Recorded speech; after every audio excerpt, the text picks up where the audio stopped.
The next act is kind of fun for me because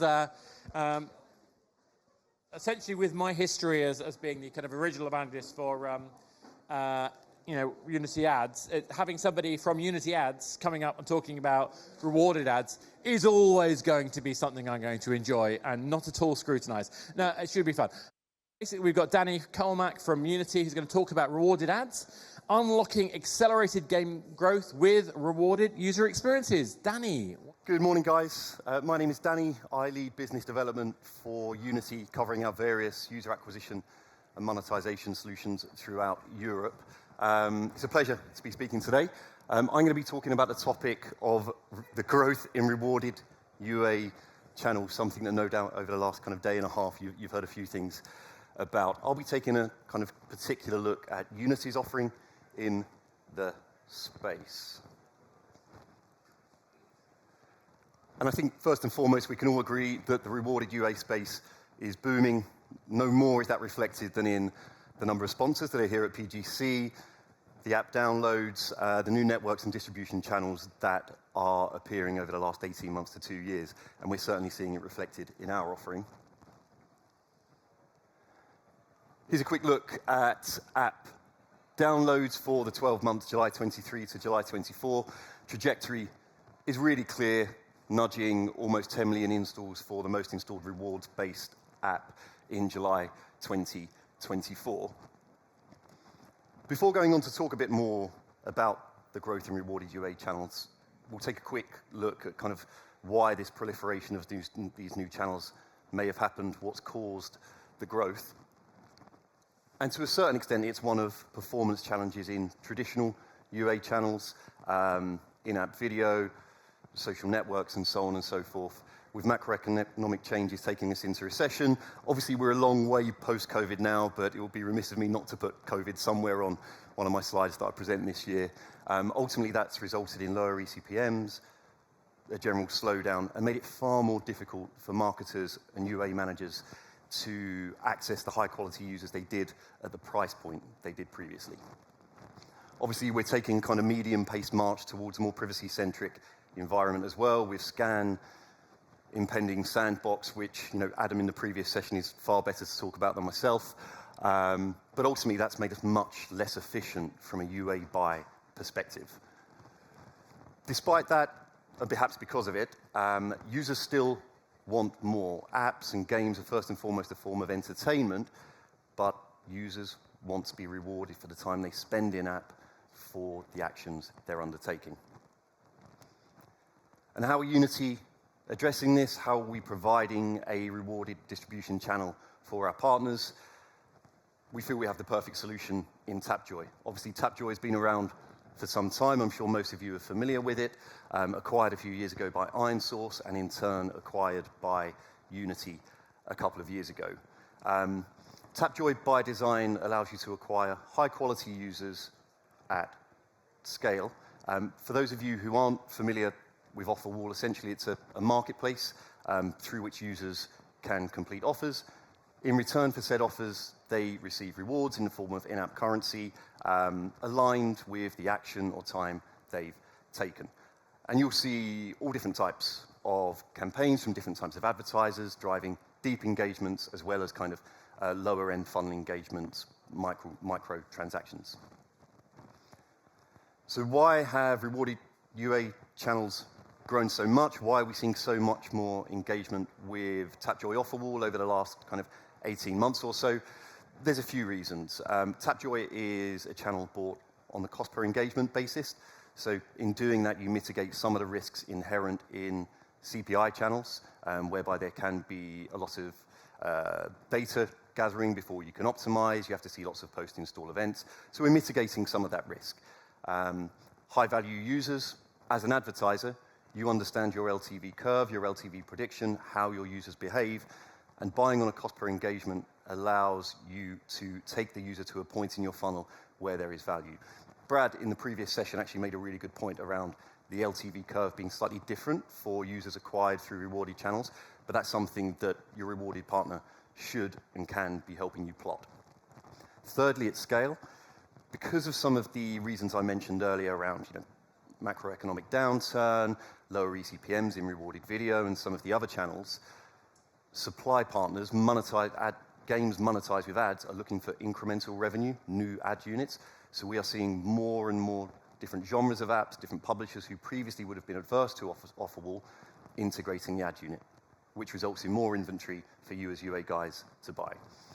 Touching upon kind of each of these three reasons briefly, again, with Tapjoy, the types of offer we run are CPE based. You can have multi-rewards where it culminates in a deep engagement, but users are being rewarded at several milestones for actions they undertake. Daily rewards, you're looking for slightly smaller microtransactions, perhaps levels achieved, making users engage within your app as an advertiser on a daily basis, coming back frequently to build a relationship and kind of garner more attention. Then you have taken action, CPA, a bit more friction here, and it's largely the domain of e-commerce and brands who are looking to run, or drive rather, subscriptions, purchases in a web environment. From a high quality perspective and how Tapjoy and these rewarded channels can drive high quality, here we look at some internal Unity data. On the left-hand side, we can see retention by user acquisition channel, and clearly Offerwall in the orange from day 0 to 30 has a really kind of positive output. Looking at LTV by user acquisition channel from day 0 to day 60, again, we see Offerwall performs incredibly well versus video for our advertisers as well. When it comes to scale, I mentioned earlier, and we're all very much aware of the brand new reward-based apps that are appearing month to month, new distribution channels, new networks. From an internal Unity data perspective, Offerwall now represents 20% of the Android spend across all of our channels, which is huge. That's really, really significant. And on the far side, you see our top 20 strategic advertisers by spend. And in blue, you see the proportion of their spend that's taken by Offerwall. So Offerwall has become, again, it's kind of come full circle in my time in this industry, really, really popular. Rewarded channels, as we said, are obviously booming. And this is across a vast genre, a vast array of different types of publishers and advertisers and types of game. So how does Offerwall work, and what should you be aware of when engaging with rewarded channels, and particularly with Tapjoy?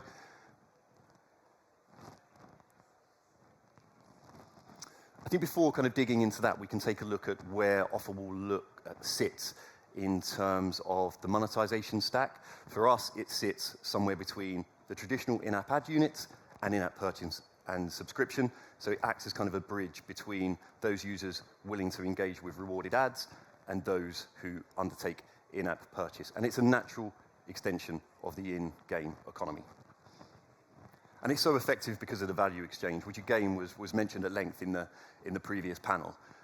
Users are rewarded a sum in line with the action they're undertaking.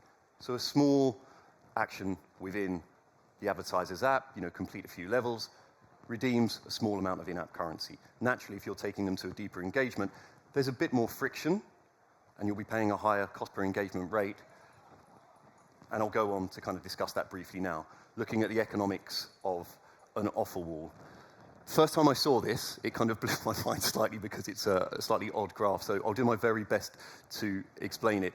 Basically, we see a matrix of offer difficulty and how that impacts conversion value in blue and conversion volume in orange. So low offer difficulty, you might see low conversion value, essentially probably a low CPE rate that you're paying, and also a relatively easy task for the user to undertake. Here, you'll see high volume. As offer difficulty increases, you see a decrease in volume, but you'll see an increase in the conversion value. So you're paying slightly more, no doubt, but you're taking the user to a far deeper engagement within your app. And when we talk about the growth of rewarded channels, and specifically the growth of Offerwall, here in a nutshell, you can see how the types of campaigns, the types of offers that you can run as an advertiser has evolved down the years, looking at single rewards, which was kind of a zero-sum game going back a good few years. So you'd have mid-core, slightly heavier, maybe hardcore games driving a very deep engagement, paying very handsomely for that. but scale would be relatively low. And it was kind of precluded slightly more casual games from working with Offerwall. Then there was the introduction of multi-rewards, where you're ultimately looking to culminate in a deep reward within your app where you're recruiting a user. But again, users are rewarded at several milestones along their journey. So it keeps them interested. And again, this has broadened the appeal and viability of Offerwall to slightly more casual games. And then this year, Tapjoy introduced daily rewards, whereby, again, looking for a deep engagement, ultimately perhaps, but users are rewarded for coming back to the app to undertake kind of small, perhaps micro-transactions, nothing too onerous, on a daily basis, possibly even multiple times a day. Now, this has been something of a game changer because it's opened up the offer wall to extremely casual games. We see great success with hyper-casual advertisers, and particularly kind of evergreen, long retention, ad, monetized card games, solitaire, puzzle, and so on and so forth. So really, really interesting this year.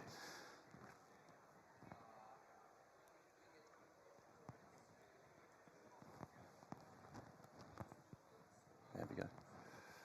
We see the future growth of Offerwall and our Offerwall in the advancement in daily rewards, making more advertisers and developers aware that it's available to them. Offerwall is no longer the domain of the kind of slightly heavier games. It's very much for casual titles as well, and it can work at significant scale. We're introducing dynamic bidding, and with the monetization side of things rolling out at a pretty fast rate to different types of genres, more and more developers turning to Offerwall to make incremental ad revenue. We're seeing great scale potential as well. And finally, my last couple of slides, looking at the timer, I've gone incredibly quickly. I hope you've been able to understand. I will slow down slightly now, perhaps too late. We're introducing Unity Rewards, which is a massive part of our expansion of the reward-based ad unit. This is currently in beta, and it's our web-based Offerwall solution specifically for the iOS audience. It's live now and scaling very quickly. Essentially, web-based solution, we can effectively unlock exclusive supply available nowhere else, through which you can acquire high-quality users on iOS at scale. We're currently live with around 75 advertisers, so a pretty small sample. The supply is ramping up really quickly, but we're seeing 4x the ARPU on iOS campaigns compared to Android, and we're seeing 3x the day 7 ROAS on iOS versus Android campaigns. So really encouraging, and this will be ramping up throughout Q4 and into 2025. What's next? I mean, the rewarded space, I think, is going to continue booming week by week, month by month. We see more networks, distribution channels, and apps appearing in the App Store, and they seem to have a capacity to gather momentum and undertake their own UA very effectively.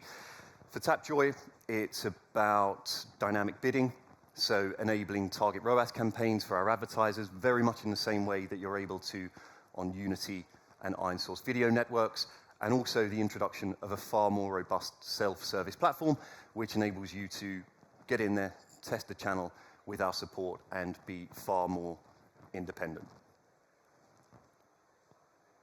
That's me. Thank you very much for listening. It's very much appreciated. Thank you very much. Cool. So does anyone have any questions? I will obviously find some way of asking something. So one of the things I've always struggled with the kind of Offerwall style is the process the player goes through to collect that piece. Now, obviously, I'm thinking about the old days where there were some ambiguous items on some of the older, not Tapjoy. Tapjoy was always the better quality kind of experience, but some of the rewarded platforms weren't necessarily as good in terms of the user flow. In terms of modern approaches, the way that you're working, particularly around daily rewards, how much time would it take an average person to go and collect that reward? And how do we make sure that they come back and play the game?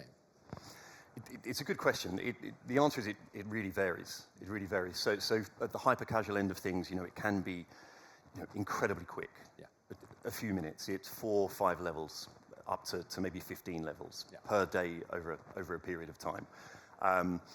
Naturally, it's down to the hook of the game, as within any advertising channel you're utilizing.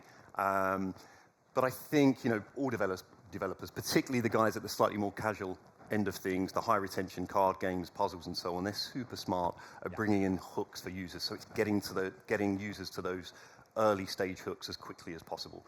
And they understand their kind of monetization mechanic better than anyone. So I think a lot of it is down to developer and how smart they are in engaging in their own app. But we're very much there to advise as to what the daily rewards should be. What should you be asking people to do based on benchmarks? No, completely understand. Anyone else got any thoughts or comments or questions? On that note, then, I'm going to say thank you very much.